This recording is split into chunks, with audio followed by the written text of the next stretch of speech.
Okay, so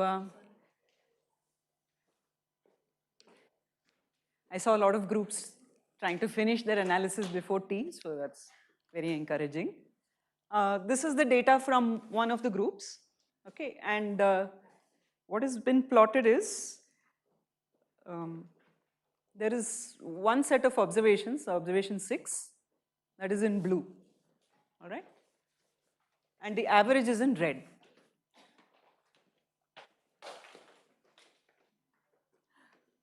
Careful with your devices.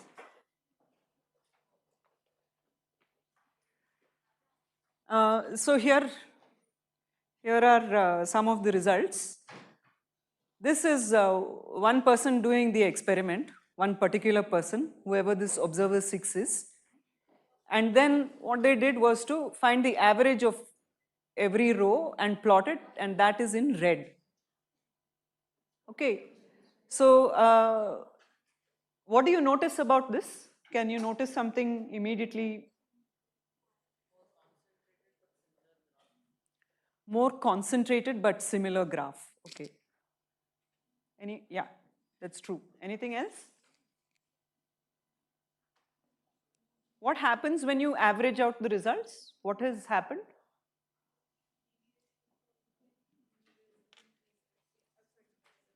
The deviation from what decreases?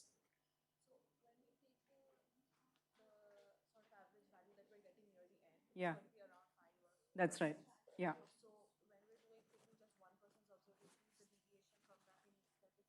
Greater, okay, right. So what she's saying is, look, over here, once the constant is reached, this one person's observations is wildly fluctuating. But if you take the group's average, then it's much more constant, right? Suppose I were to add up the entire class's results and plot it, then what do you think would happen to the average curve? What do you think it would look like? Throughout constant? The end is constant. So can you just show me with your hand what should be the shape of the graph? Okay, right? So the more and more, so this, yesterday PK was talking about configurations and, partition function and all of that. So each of these is one kind of a configuration, but when you average, you get something which is much more smoothened out, right? Okay. Any other observations you can make from this? Any observations of the process? What determines how fast this number changes? What are the factors which determine how fast the number changes?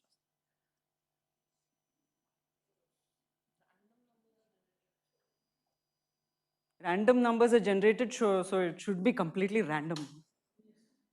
Okay. Yeah. Okay.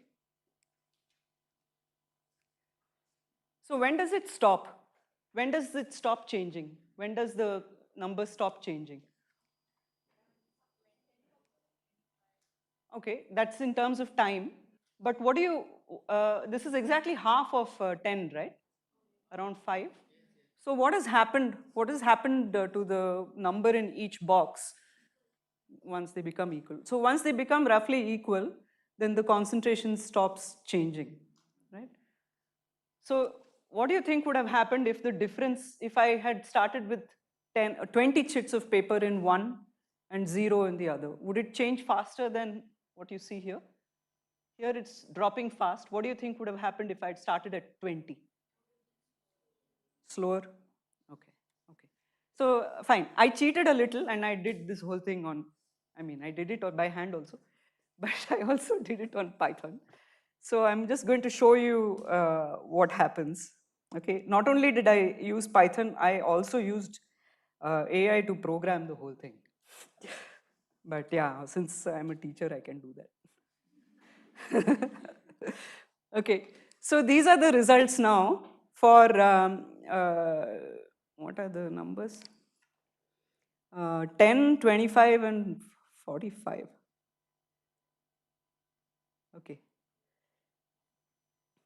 Yeah. So can you look at these graphs and then come up with some observations? What do you observe? What does the rate of change depend on? The number, okay. The rate of change depends on the number. But see here the number is like, 15. And here also the number is about 15. But here it seems as if, okay, I've plotted it for very few observations. Maybe I'll just run this once again, generate a smoother plot. Yeah,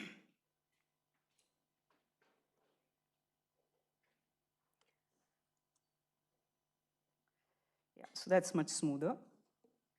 So if you say, look, the rate of change depends on the number, then yeah, the number here is around 15, and the number here is also around 15. But here the rate of change is 0. And here the rate of change is some initial number, okay, the initial number, all right. Yeah, there again, it could depend on the initial number, sure. But do you see that, here the initial number is 10, and if I go to maybe 25, around here, 25 minus 15, the difference is still 10. The rates are roughly, the slopes are roughly the same. If I take, this point and this point, the slopes are roughly the same. I don't know if you can observe that. Okay, so initial number is a great guess. At some point, suppose instead of 10 and 0, I had 20 and 10. Do you think the rate of change would have been the same? I have 10 initially on the left-hand side, and on the right-hand side I have 0. And in another situation, I have 20 and 10. Do you think the rate of change would have been similar? That's what this one seems to show. The slopes are roughly the same if the difference between the two boxes is the same. Do you see that? Am I making sense? Yeah? Yeah, please. So the green graph is hitting 25 at some point, right? It's decreasing, at somewhere it is 20. Let us say that this, orange graph, that is also starting at 25. Let us say shift it and put it exactly, make that point where it is 25. Do you think this rest of the things more or less match? Okay. Okay, maybe some of you are not yet convinced of that, but I would urge you to test it out. So anyway, one of the observations one can make from this is that how fast it changes really depends on the difference between the two boxes. Okay, so now initially I asked you a question, is there a force pushing stuff? Why did things go from left to right? What was actually happening? Why did they go from left to right? In the mechanics of doing it, what did you notice? You flipped a coin, you picked a number, blah, blah, and then it moved. So why did it change? Why was the initial flow from left to right? Because all of them were on the left-hand side, right? They were all moving, but most of them were sitting on the left-hand side. So you were mostly picking from the left side. But after some time, you were picking from both sides. But this is the only reason. This is the only reason why things are moving from left to right. There's no directional force pushing or pulling any of the particles. Yeah? There are other forces, of course. There's forces of collisions, intermolecular forces. All of that is there. None of them are directional. Okay, so we won't discuss this too much, but I'll just tell you that this is an example of basically what is known as an entropic force. So the system is moving towards a state of higher entropy, and that is some sort of, gives you a hint of, there could be forces which are not coming from interactions. Okay, so this is an entropic force. So I want to go a little further in this same exercise. So I told you that one of the major observations you can make is that not the rate of change, I'm going to call it now something different. I'm going to call it the flux. What is flux? Flux is basically the net number of particles which are moving from the left chamber to the right chamber. Okay, so there are some particles going from left to right, some particles going from right to left. The net number of particles moving from left to right per unit time is called the flux. All right. So this flux is proportional to difference in number.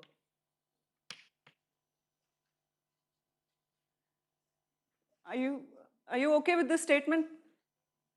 Everyone is on board with this statement? Yeah? Anyone has an objection? You sure? Is it obvious now that you have done the experiment, or would you still need to mull over it? Okay, fine. All right, oops, sorry. Okay, so this is something actually which is quite well known. It's called Fick's law.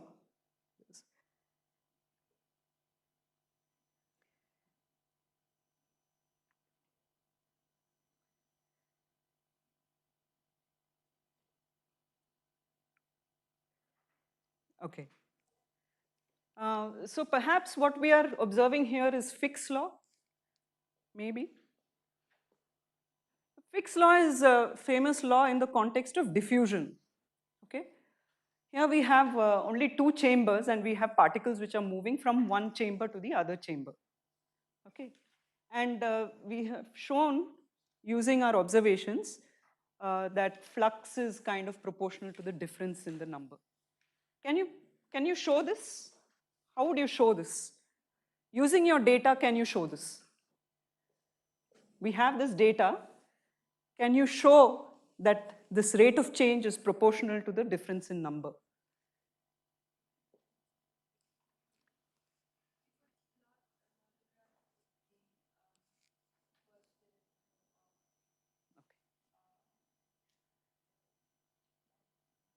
First derivative of the number, okay, against the difference. Yeah. So can one person from each group actually do that and see what you get? Do you get something which looks like a straight line? Then you would be like happy. So do you know how to find the first derivative? Let me just use your the data that you gave, yeah, and I can show you how to do that.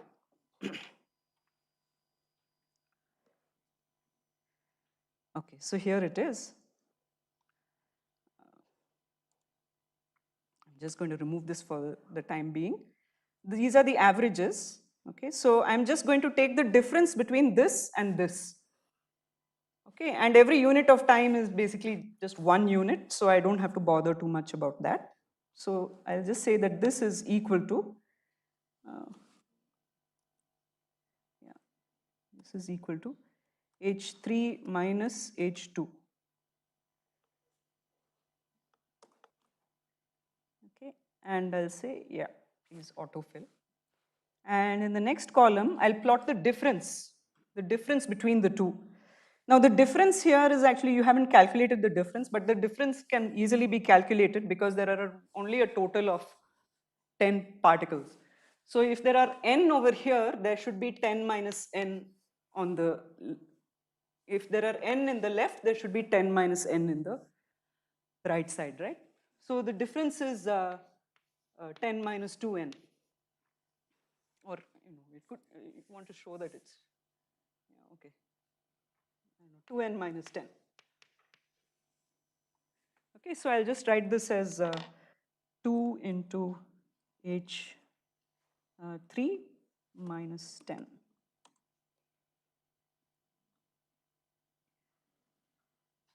All right, now let's plot these and see what you get.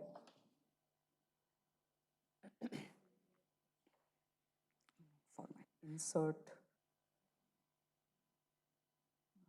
Where is the chart?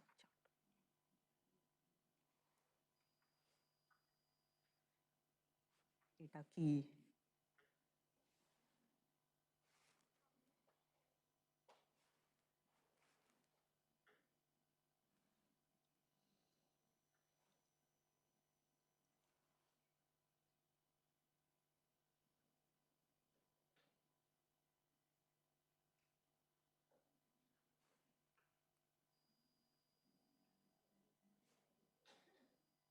Okay, this is giving you something really noisy, but there's some sort of trend. You can't really tell from here, but you know, one is not sure. You will have to do a better simulation to make sure.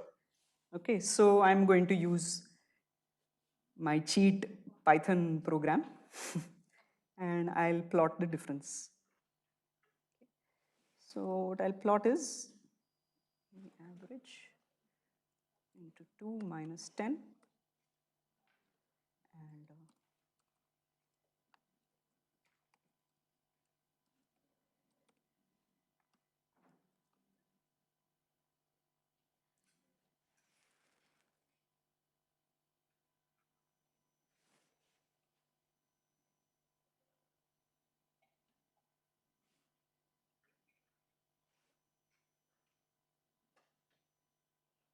and strangely, they all show some straight line.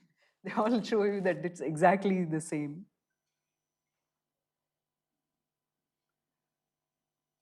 Okay, so what I'm plotting is actually the difference as a function of, sorry, no, they're the same, yeah. So sorry, I'm not doing it correctly. The rate of change is what I have to plot.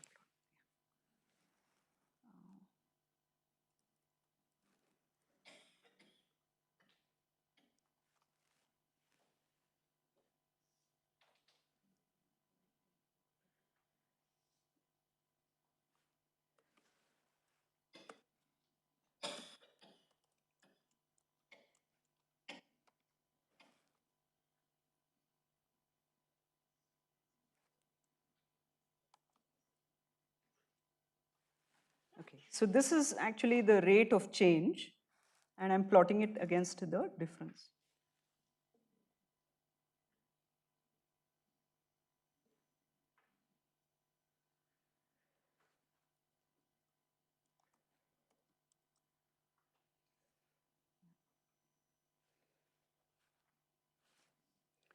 Okay, so this is more like basically, this is the correct graph and it's more like the kind of graph that you would get. And if you look at the data, you may not be willing to fit a straight line through it, but if you do a better and better job of the simulation, you would actually get a, something which looks more like a straight line. Okay, so I can run it. Yeah, it seems like more particles because green is giving you more of a straight line. And I think also several more averaging. So I've only averaged over 10 independent runs. So I can try to do it for 20 and see if that gives you a bit. You see that it looks more and more clean, right? This looks more believable as a straight line.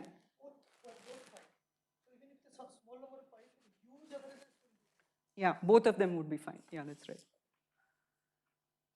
Okay, so this is actually showing you from, you're doing a manual experiment and the result of it is some kind of law that you can get. You can get a law saying that the flux is proportional to the difference in number. Okay, you've done a computational experiment and you've actually derived a physical law from here. All right, but this is only true for the case of two boxes, right? Can you think of what would happen if you had more boxes? First of all, is everyone with me? Are you confused of, you are all understanding what I have plotted here? Did everyone understand what I plotted here? Yeah, can I repeat? Yeah, should I repeat? Yeah. Yeah. You guys did 6 runs. There were 6 of you, the number of averages you have done. Yeah. So if you pulled all the 72 together and plotted it, you would get a much smoother graph. Okay. Any other questions? Let's talk. Clear any doubts?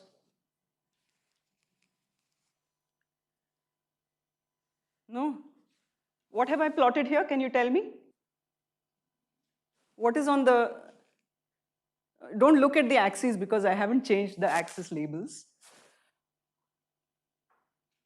What have I plotted on the axis? Derivative, yeah. So I have taken one and I have taken the number, found the difference between the number at a particular time and the previous time step. Okay, so that is how fast it changes in 1 unit of time. Derivative versus difference. That's what I have plotted. Okay, and you've managed to get a pretty decent proportionality. Yeah?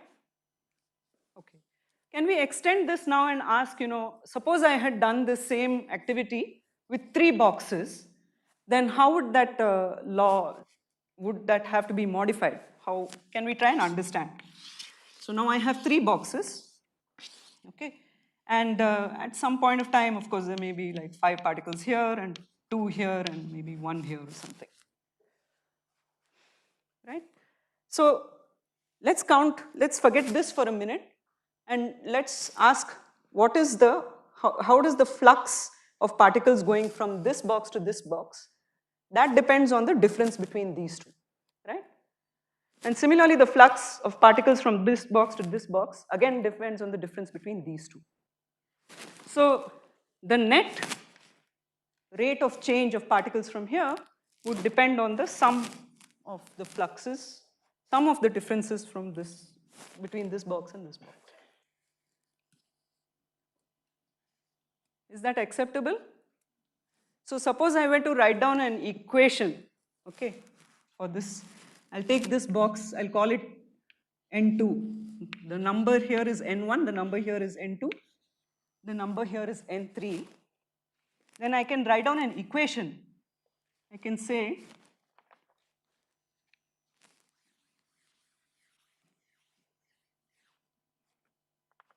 that dN2 by dt. Yeah, I shouldn't be writing, but I'm going to extrapolate and I'll just write it down. The rate of change of number of particles in the second box is proportional to the difference between the second box and the third box. Right? So the rate of change is going to be faster. It's going to be more negative, right, if this difference is larger. So it's going to be proportional to minus N2 minus N3. And again, also the difference between this and this. Again, so that's going to be minus N2 minus, this is N3, and this is N1. Is this acceptable? Is this okay? You're not sure if this is okay? Not confident. Why are you guys just staring back at me? Tell, no? Is it okay? No? If you say so. Okay. No, okay. So if I combine these two, then I'm going to get something interesting. So let me just write that down. I'm going to get something like N3 plus N1 minus 2 N2. Actually, this may not be such a great, this is a difference of 2 differences, if you notice that. Yeah. So if I had written this as plus, then this is N1 minus N2, and this is N2 minus N3. And difference in, once you go from discrete to continuous, the difference is often called a derivative. Okay, so this here is the difference of 2 first derivatives. What is that? How is it? Huh? The second derivative. It's like the second derivative, right? So if you've done enough finite differences in your life, you'll immediately recognize this as a second derivative. But you will get there, some point in your life. Because whether you like it or not, you will have to do finite difference. Okay. So this is actually proportional to the second derivative, d square n, by, now what is in the bottom? What should I say? The second derivative with respect to what? Huh? T? T is already here. Is it difference? It's just difference of 2, difference in number between this box and this box. What is different between this box and this box? What physical quantity is different? Huh? Huh? Number, okay, okay. Now if I put boxes in a line, then what would be different in about those boxes? position. Yeah. So it's proportional to the position. Okay. So there's this equation now. You are getting something like dn by dt is equal to some constant times the second derivative of n. You recognize this equation? May not be yet. I don't know if some of you do. Do some of you recognize this equation? It's a very famous one. Any guesses what it could be? Heat equation, yeah, it's the heat equation. In this context, I would have called it the diffusion equation. The diffusion equation and the heat equation are the same thing. This is what is known as the diffusion equation. Okay, by and by in the years to come, you will figure out, you'll learn about this. Anyway, so this is the end of exercise 2, which was a very long one. Okay, but let's just rein things in. What did we do? We started with 2 boxes, right? And first of all, I asked you, look, is there a force taking particles from here? And that's not what happened. In doing the experiment, in just brute force, picking random numbers and moving things from here to there, you realize that it wasn't a force. It was just the fact that I'm simply picking more from here because more are sitting here, right? And that is what is giving rise to this movement, okay? So one can say that you're, someday I won't confuse you further with any more jargon, but this kind of a thing is basically called an entropic force. And what else did we do? We looked at the data, and just from the data, you can reconstruct a physical law, which is that the flux is proportional to the difference. So technically, Fick's law is basically that the flux is proportional to the gradient. But in this case, we can just replace the gradient with the difference. And then if you extend it to more boxes, you can actually manage to extrapolate it and reason out that this is the equation that it should obey. Okay, so you have gotten a pretty famous equation using just chits of paper. So anyway, so that is the key takeaway from this exercise. So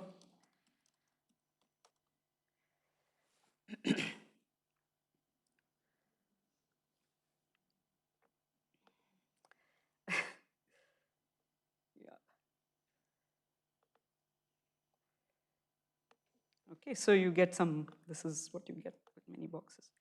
Okay, we won't do this activity, but I'll just tell you about it a little bit. This third activity that I had planned for you was on Turing patterns. So here are the 3 different animals.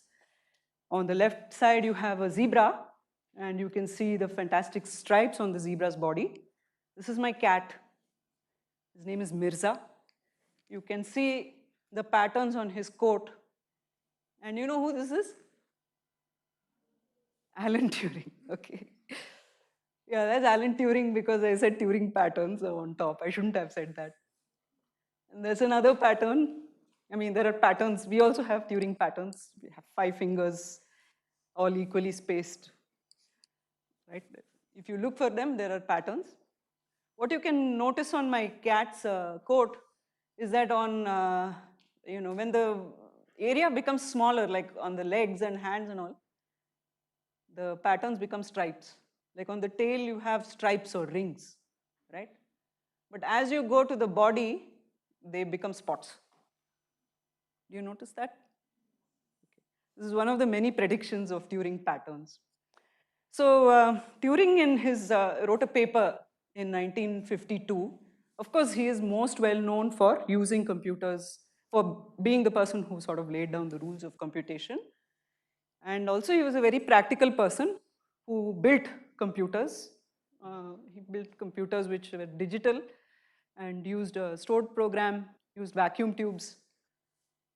And these computers were able to do many things, okay?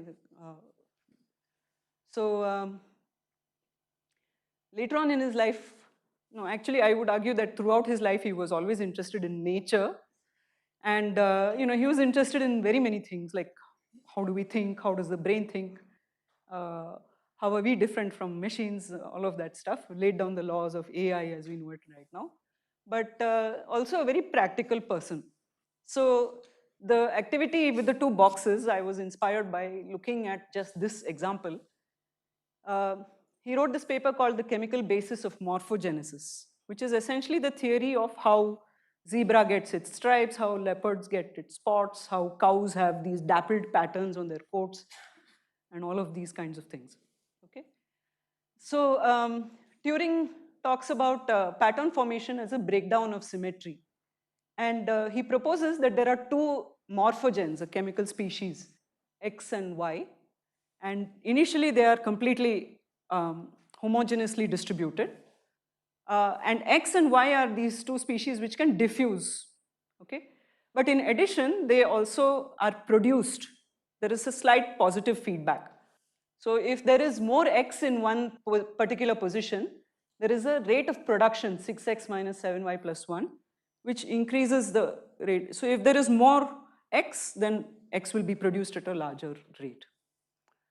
Okay. Similarly, if there is less X, then this thing, it will keep on decreasing. Okay, so this is the whole thing that he has written in his paper. I just want to show you that people did very simple things and wrote them in the paper as if they were very serious things. Basically, what he's written here is that you take two boxes. You take the value of X and Y to be 1 in them. You take the rate to be 5X minus 6Y plus 1 and in one and the other. And finally, you see what happens. And you can illustrate at the end of it that there is some kind of pattern formation. So let me just, this is a simplified version of the same procedure. But anyway, I'll just go through it. So you can imagine there are two identical cells. Each of them are containing X and Y. In each cell, the rate of change is given by 5X minus 6Y plus 1, and for Y, it is given by 6X minus 7Y plus 1. So you can assume that the two cells are connected, and X diffuses at a rate of 0.5 times the difference. Y diffuses at a rate of 4.5 times the difference. At equilibrium, both of them have the value 1, and we introduce a small imbalance. In the left side, we have 1.06 and 1.02, and the right side is slightly less than 1. So in each time step, what you are required to do is to calculate how this X1 and Y1 and X2 and Y2, how they evolve. You see that in cell 1, this particular rate is 0.18, and this particular rate is 0.22, and similarly in cell 2, the term value is the same but negative. The diffusion terms are also calculated here, and you can find the resultant, the net change of the concentration in each. Okay, and what you do see is that over in cell 1, the number ends up growing. So for cell 1, X1 becomes greater than 1.06. In cell 2, it becomes lesser than 0.94. So all X's are growing and growing and growing in cell 1 and ghattoing in cell 2, right? Decreasing. Yeah, and the same thing happens with Y also. So this was his proposal for pattern formation. It's a very simple proposal. You can do it with like pen and paper and all that. But then, of course, he had all this analytics as well. He wrote down partial differential equations. This is called reaction diffusion, if you're interested. Okay. This is what actually Turing did. I would argue that this was one of the earliest uses of computers in a scientific investigation. Of course, there were other people, but they were using it for like warlike purposes, so I'm not counting those. So anyway, this was the first like fun scientific investigation, I think. 52.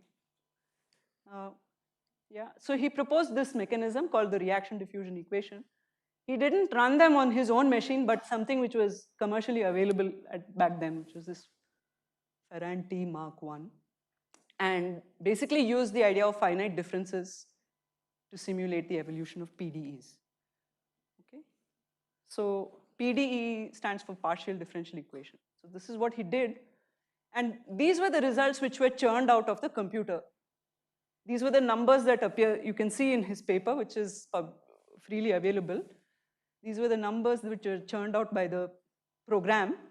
And he took these numbers and plotted them. And here you can see that it was not done with 2 cells, but several cells. There were about 20 cells, you can see here. And this was the initial concentration of the pigment. You can say a pigment. Pigment gives some pattern. And this is basically some sort of a intermediate level. And finally, what it does is there's a high concentration in some cells and nothing in some other cells, and some high concentration, nothing. So patterns start to emerge. This is what Turing did. Okay. Of course, 2 years later, he died very tragically. Otherwise, he would have contributed a lot to the field of mathematical biology in addition to what all he did in computer science. Okay, I have a bunch of other, whole bunch of other exercises planned, but I do have to keep an eye on the time. So we have about 55 minutes more. So we can do this. Are you up for another simulation, or would you like to do something else? Works, okay, works. All right. So let's do this. This is another thing that yesterday you guys were talking about, which is the Boltzmann distribution of energy. So what do you know about the Boltzmann distribution? Can anyone summarize it for me?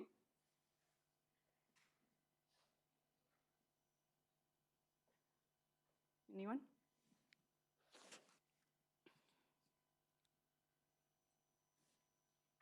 There's a formula. What is the formula? Do you remember?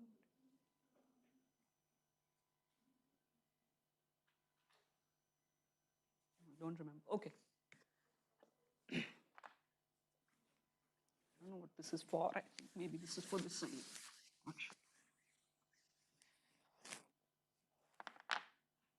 So if you have, say, a collection of particles, okay, and they're all at a temperature T, and they're allowed to have different energies, right? You have a collection of gas molecules in some container, and they're at a temperature T, which means the outside also is at the same temperature. They're all allowed to have different energies, right? They all don't have the same energy. Some of them have very little energy, some of them have a lot of energy. Am I right? So the energy can, in principle, what is the range of energies that they can take? 0, okay, 0 has to be the lowest. And in what is the highest? In principle, it can really go very high because they can exchange, these particles can exchange energy with the outside environment. So maybe there is a, an instant of time where a lot of energy is taken up by some particle or something.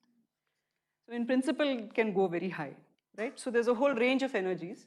The Boltzmann distribution basically asks, I don't know, answers the question, what is the number of particles having an energy E, some particular value E? Okay, so what is the proportion of such particles? All right, so basically the law says that this should be proportional to e raised to minus E by kT. So the probability of a particle having an energy E is proportional to e raised to minus E by kT. This doesn't seem surprising to anybody here. No, not surprising. Okay. What does it mean? What are the implications of this? What if energy is very high? If energy is very high, the probability is very low. If energy is 0, the probability is maximum. Right? It's an exponential distribution. Okay. Now, suppose I were to give you a slightly different context. All right. You have all of you, 72 of you. I give you 10 gold coins or some coin. I give you 10 coins, and and in one time I'll ring a bell, and when I ring a bell, 2 of you at random will be picked and one person will give a coin to the other. Okay? And the next time again, I will ring a bell and one person will give a coin to another. And this keeps on happening. You keep exchanging coins. Basically, that's what you do. Okay? Is this clear? The process is clear? Okay. Now I have a question. At the end of several such iterations, I keep on doing this. What is going to be the situation? So option one is that more or less everyone still has 10 coins. Okay. Roughly 10 coins. But there would be a distribution maybe. So if I plotted the distribution, maybe it is centered around 10. Some people have lots and some people have low. This is option number one. Okay, option number two is some people have lots of coins and most have none.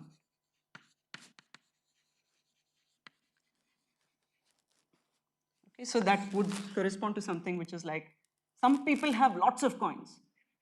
So this is the number of coins here. Maybe it's 100 or 1000 or something. And a lot of people have 0. This is the probability of coins. Okay, so these are the two options. Which do you think is the correct option? Okay, how many of you say first one? Okay. How many of you say second? Okay. So several of you are undecided, right? All right. So intuitively, I would have also said, okay, it's the first one. Yeah, because, money exchanges, nobody is earning anything or anything like that. No one's doing any work, you're just exchanging money, right? It's just a random process. So I should have more or less what I started off with. But actually what happens is, it turns out to be the second. All right? And that is what this simulation shows you. So what I want you to do now is to draw a grid which is 6 by 6. It can be any actually, it can just be a grid which is like, but 6 by 6 is nice and compact on a piece of paper. So you can just draw a grid of 6 by 6. Right? So draw a grid which is like this.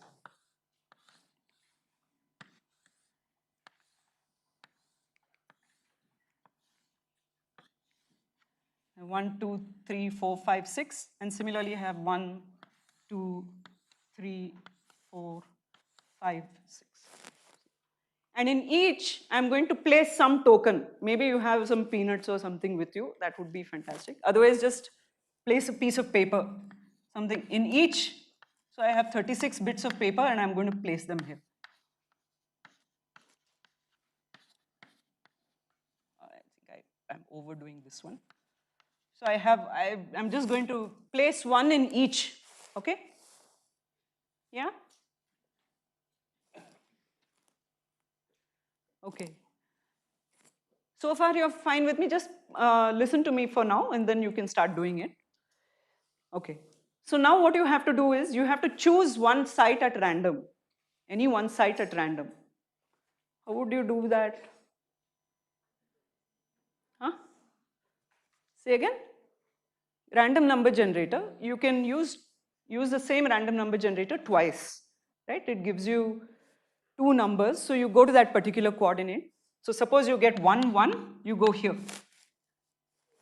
If you get 1, 3, then you go here. Oh, sorry, 1, 3, you go here. So choose any site at random and you take the chit from that site. You remove it. And then choose another site and place it there. Is this clear? Huh? Yeah. Choose another site at random. So initially maybe I chose 1, 3. So I'm going to remove whatever was here. And then I chose 5, 6. So 5th row, 6th column, which is here. And I'm going to take this and put it here. Okay. Are you clear? This is the microscopic step that you're going to implement. And you're going to implement this again and again and again and again. But you don't have to note down the numbers all the time. Just keep doing this simulation. At the end of 50 moves, find out how many sites are there with none, how many sites are there with 1, how many sites are there with 2, 3. What is the maximum number of tokens that a site can have? 36. So all the way up to 36, you can find out how many sites are there. Okay, so at the end of 50 and at the end of 100. All right. So this gives you a histogram, a distribution. So you can plot that and see. But basically, do this simulation at the end of 50. You can note down the data that I told you. Of course, I'll need to come around and tell you in detail. So don't be worried. You look very worried.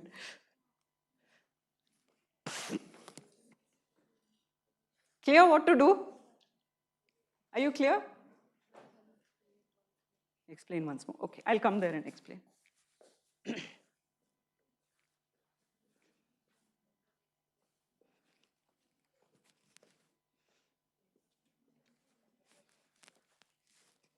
Yeah.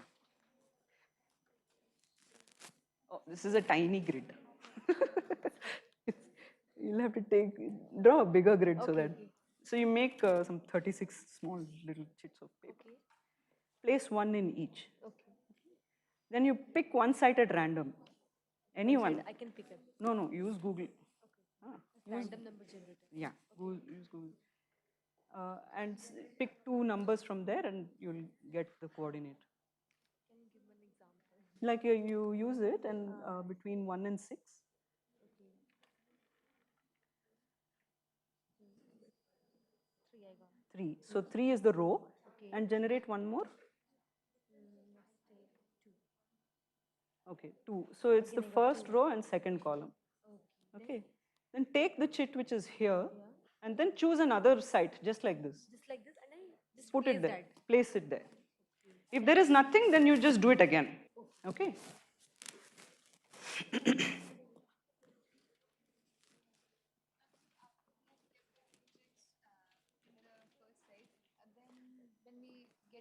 Another coordinate, we have to pick both those chits? No, only one. Only one chit at a time.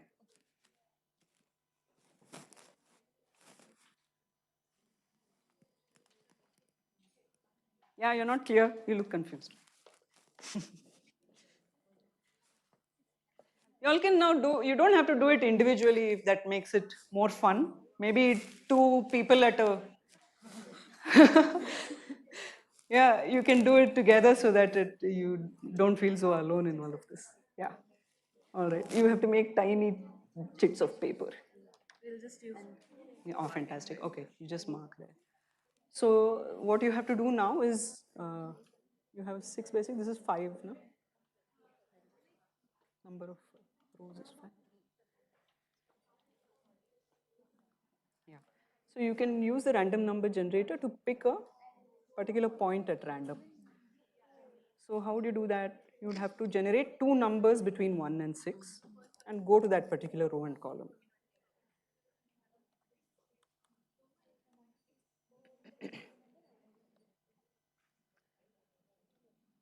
See, if you all have some more efficient way of doing this, please feel free to do that, okay?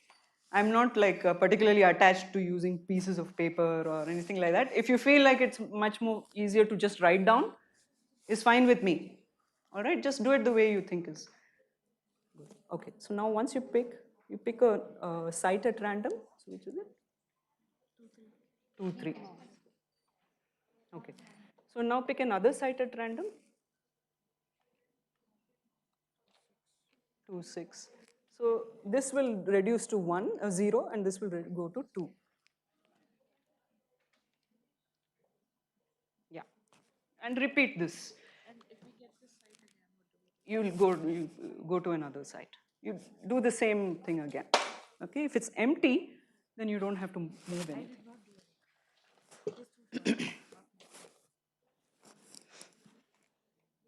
Yeah. Yeah, twice. so that you go to the correct row and column. Yeah. Why are you calling me ma'am? Do it again. Pick it from another side. Pick another side. And when they will be placing it, so once they will pick, once they will place, is that going to happen? Or if the same number, let us say I have 8, I removed it. The next time I get 8, I cannot remove anything. Yeah, then you pick another one. And when should I place it back? Once you pick, you place it. Then pick another one and place it. So one iteration is basically you pick from one, pick another box and place it. That is one step. And then you have to keep on doing it.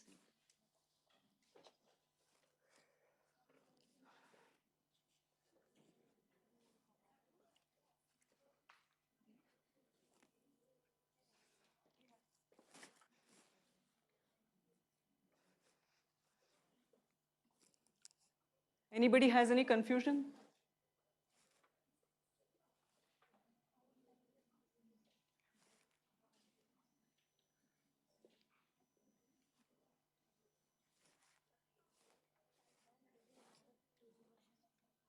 Two D version? Like to pick up the grade randomly. Yeah, you just do it twice, no? One random, another random.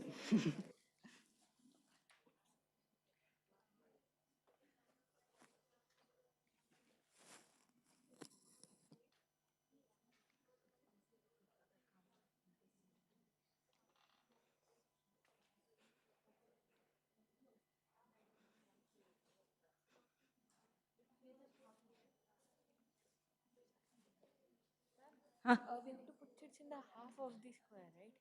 Half of the grid.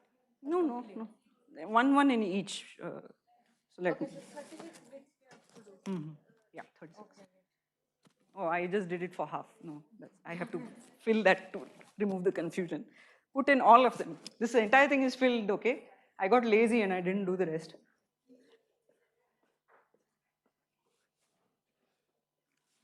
The whole thing is filled. And they're all the same color.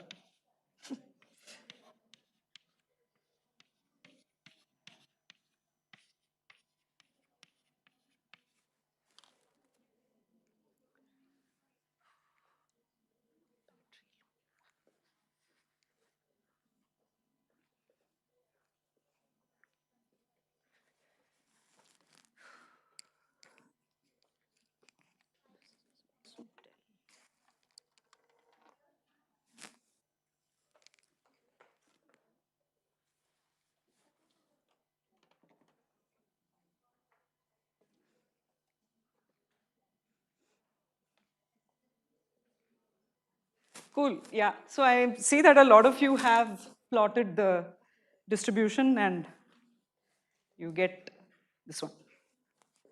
You get something which looks more like this.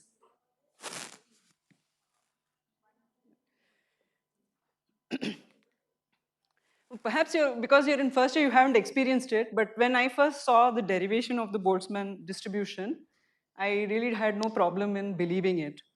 But when somebody put it in the context of money and coins and all of that, I immediately had a different intuition. Okay, I said, no, it has to be, come on, it can't be an exponential distribution. It has to be somewhat looking like a bell curve with more or less the same number of coins that you started with. This was my perception. But yeah, so I don't know what it shows. Maybe it shows that we don't attach the same kind of concreteness to energy as we do to money, which is not very good as far as physics goes, right?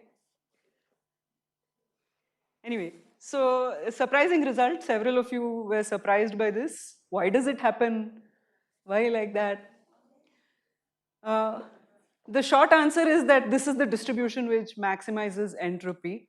But unfortunately, that's also the most confusing answer. So, I mean, it's a sort of, some people are still doing stuff, so I'll just wait for.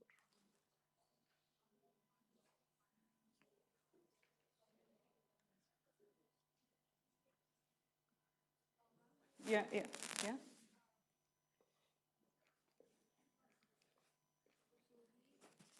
We got this. Cool. And what, like, I did not understand the concept. The conclusion is that there are more people with no money and very few people with lots of money. And like these people run the system and these people employ everyone. Sorry, these employ these. Yeah, that is just the natural way of things. Okay. It's kind of sad, yeah, I know. Yeah, I know. But that's what this shows, at least. How can we interpret it in that sense? Yeah. So, yeah. You plot the number of boxes with energy 0, 1, 2, 3, etc. as a function of that 0, 1, 2, 3. Okay, so most of you are looking surprised and asking how to interpret and all of that. So I would like some responses from you guys. How do you think about this now? Why is it like this? Is it surprising, first of all, that this is the distribution that you got is really, does it surprise you? How many people are surprised by it? Okay, 2, 3. Everyone else is busy. So how many people are surprised by it? Let me ask once again. Okay, still not that many. Okay, fine. At least some people are surprised by it. Why are you surprised?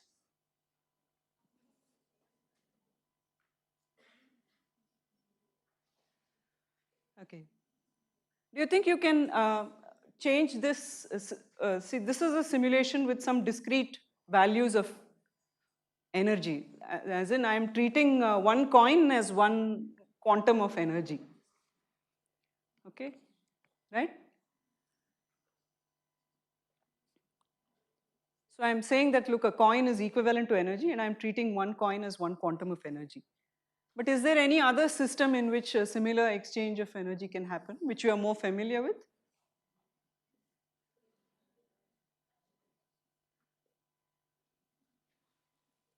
People are just surprised, I think. Excitation of electrons? Okay. So can you elaborate a little bit?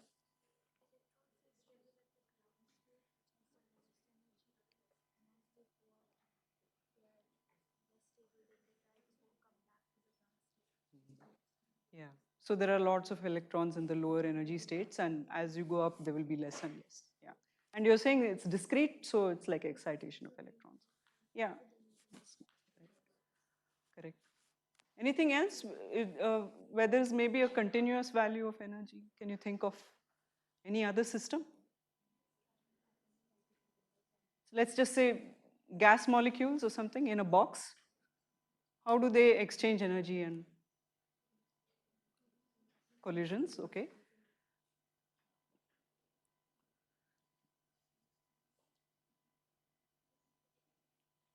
All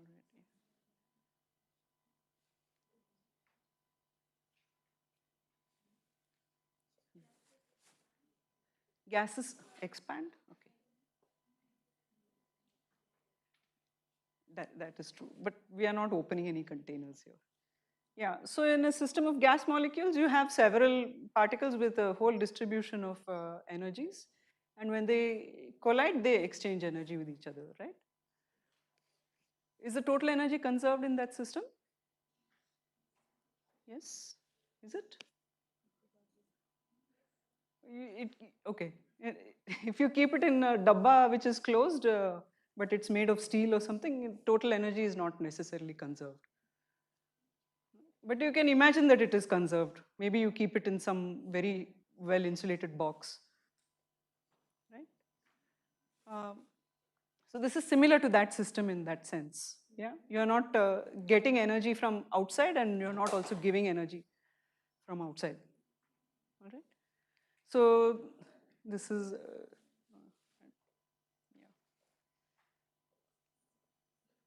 yeah. I think I'll stop with this discussion over here. Rajaram, would you like to add something more? Okay, so I'll leave it to you to ponder on this a little bit, okay? Because some things you just have to take time and digest. So take some time tonight and let it, haunt you a little bit. And you can keep thinking about why this is the case. Why do you get an exponential distribution? But what this actually verifies is the Boltzmann distribution. Okay, so this is something which is quite fundamental. All you did was exchange energy between particles. There was nothing else, no other random process. This was a random process of exchange. There's no external agent coming and doing anything.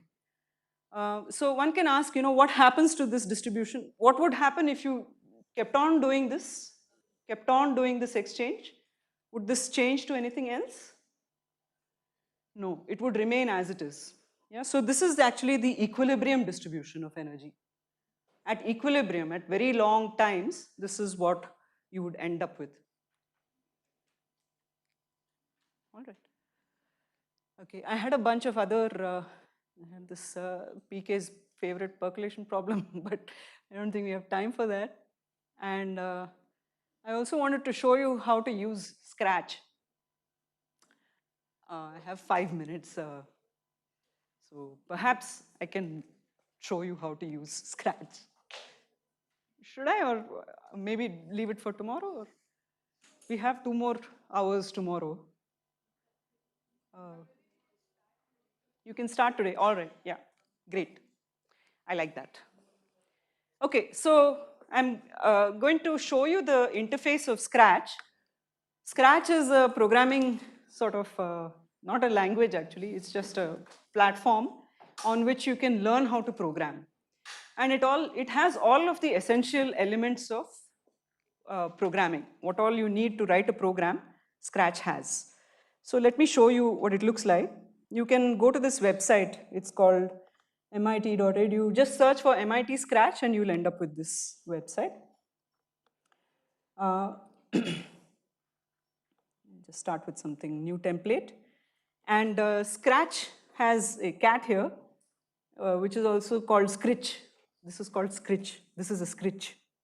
Okay. And on the left-hand side, you'll see all the different kinds of elements that you have in this programming language.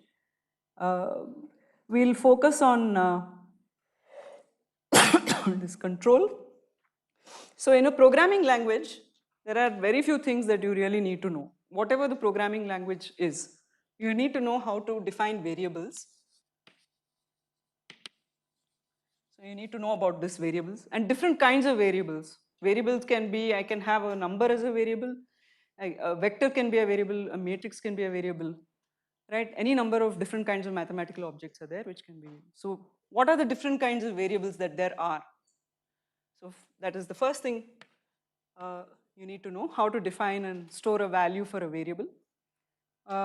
You need to know you need to also know the operations between these variables. So how do you manipulate? How can you add 2? Can you subtract 2? Can you multiply? Find the inverse, complex conjugate, blah, blah, blah. These are the very intuitive notions that you already know from maths. So you will easily be able to translate into operations. Then you need to know how to implement what are called conditionals. That means if something happens, then do this. If something else happens, then do this. Okay, so that is a conditional. That means something is done, an operation is done only if a certain condition is satisfied. So I'll write down if, else. Okay. The other one is called control structures.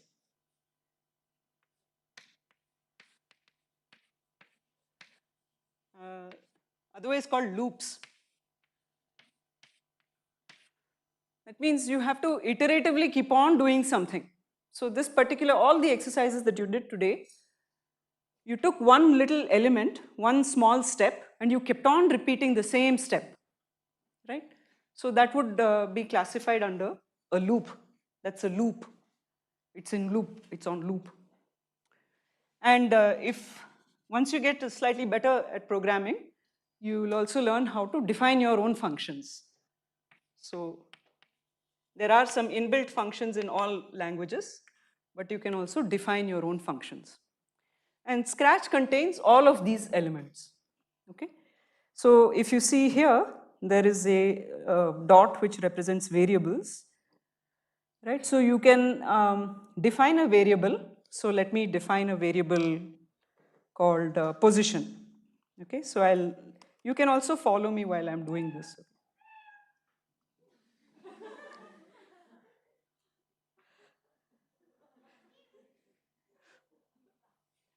Okay.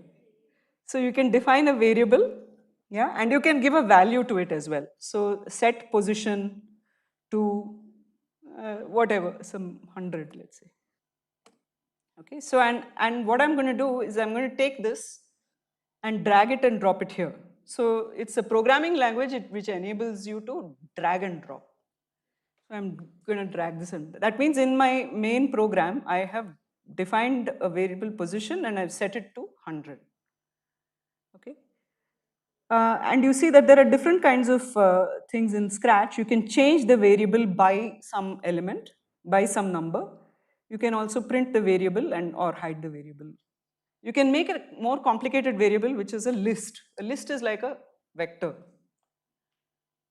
It has a number of numbers within it. So right now we won't bother about that. I'll just show you the simplest thing. Okay. So for now, I'm going to define two variables, position and velocity, just because I want to show you something. And I'll set velocity to 0, and I'll move it to the program. Okay.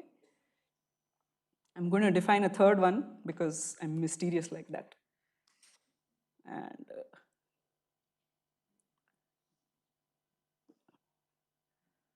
okay, that was supposed to be delta t, but you can just imagine that is delta. So I have 3 variables now. Okay. So now you can maybe print out all of these variables. So how would you do that? You would have to go to events and say when the green flag is clicked, you set all these values and also you show the value. Okay, so I'll click the green flag and you see that it shows all these values. It shows the values here when you click the green flag. All right. So my whole aim in this demonstration is to show you how that you can use this to demonstrate simple harmonic motion. So you can make this cat swing back and forth. Okay, so that's what I want. That's the intention of this exercise. So in order to do that, I'm going to start with the basics which come from Newton. Newton writes the equation of motion of simple harmonic motion as d square x by dt square equals minus omega square x. Right? So this is the acceleration, and the acceleration keeps changing with the position. I can actually split this up into 2 first order equations. I'll say that dx by dt is v, okay, and dv by dt equals minus omega square x.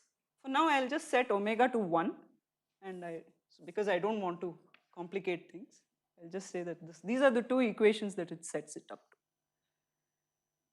All right. I'm going to go a little fast because, you know, time is limited. Okay, so I have these 2 equations. All right. If I can rewrite these equations in a slightly different way. So if I rewrite, you tell me if this is okay with you. I'm going to rewrite these 2 equations. I'm going to say that v at t plus delta t, this is equal to v at t plus minus omega square x delta t. Is this okay with you?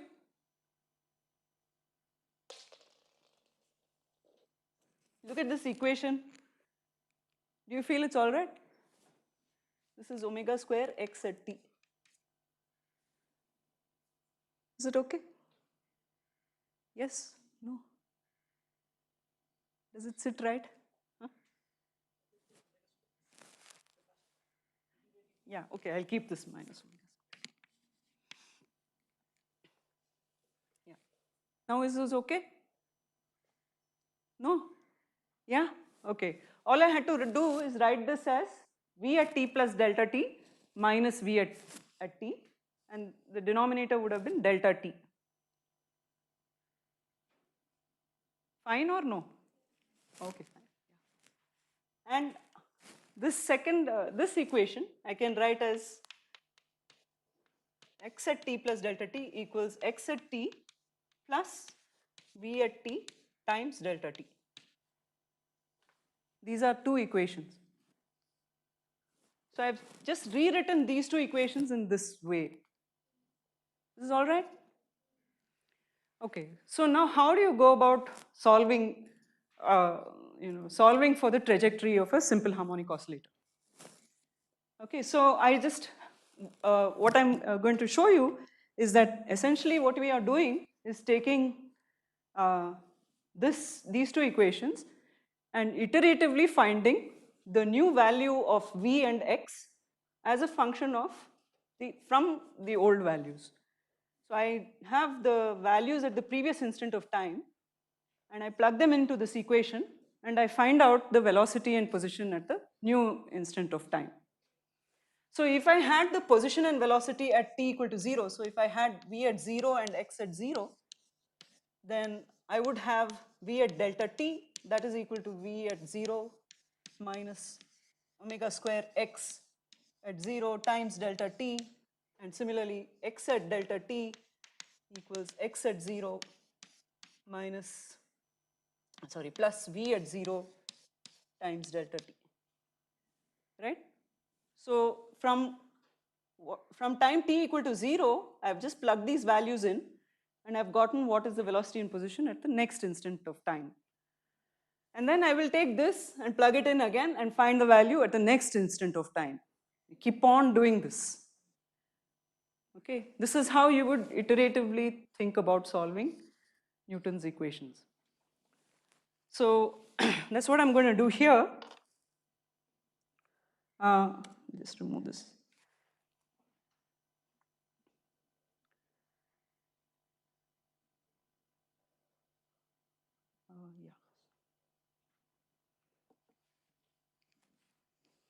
Yeah, so I'm going to go to operators, all right, and operations will, as you can see from the interface, it includes a lot of different things. You can even pick random numbers from scratch, right, and you can add, subtract, multiply, divide, find out if something is greater than, or do even logical operations, this and this, if both of them are true, do something, etc. Okay, so what I need to do is basically write down a formula for all the right-hand side equations. Okay, so I want to change V by this much, right? So I'm going to write down a formula for how much to change V by. So let me write that down. So that involves 3 multiplications. So there's -1, I'm taking omega as 1, -1 times this times this. So I'll take this here, and within this, I'll put in my variables. I have to multiply position by delta t, and once again multiply that by -1, right? So I'll again take another operator with the multiplication, and I'll plug in a -1 here, and I'm going to take this here and drag it and put it in.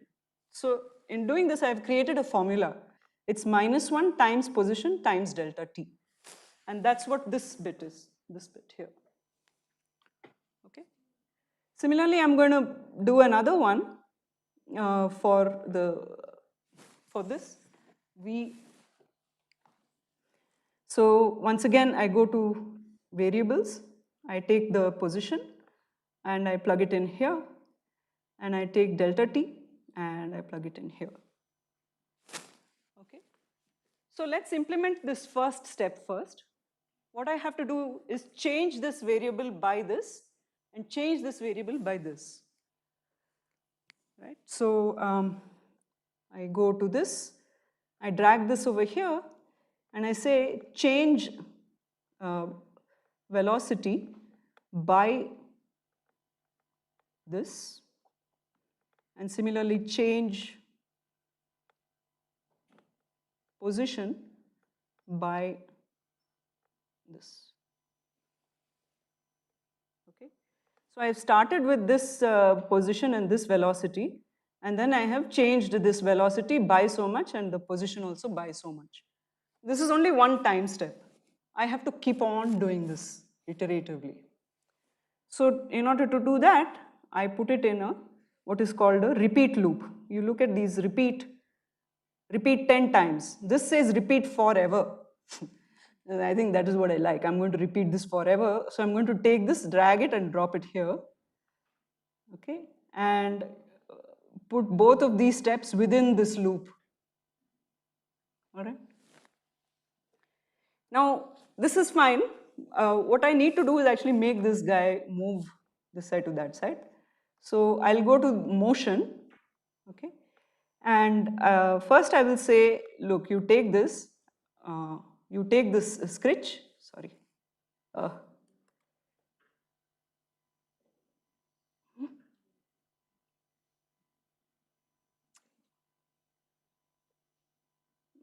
Sorry, I'm not able to move this independently. Anyway, doesn't matter. So set this to position.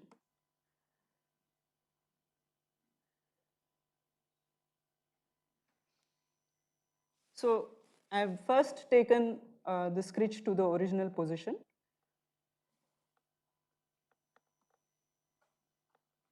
I have to do this again. So I'm going to do that again. I'm going to again say go to x0, y0. So put it here. And over here again, once again, I'll put in position.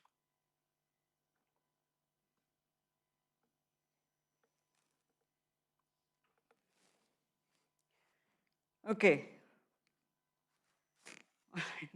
I don't know how much you have followed, but I hope something is, I can pass this on to you. All right. So basically this program is like this. When the flag is clicked, first I set the position to 100, then I move the scritch to this position. Then I set the velocity to 0. I set delta t to 0.1. Then I change the velocity by this amount, I change the position by this amount, and I move the scritch to the new position. And I keep on doing this forever, as long as the force is in existence. So let's see if that works. It's stuck. Yeah.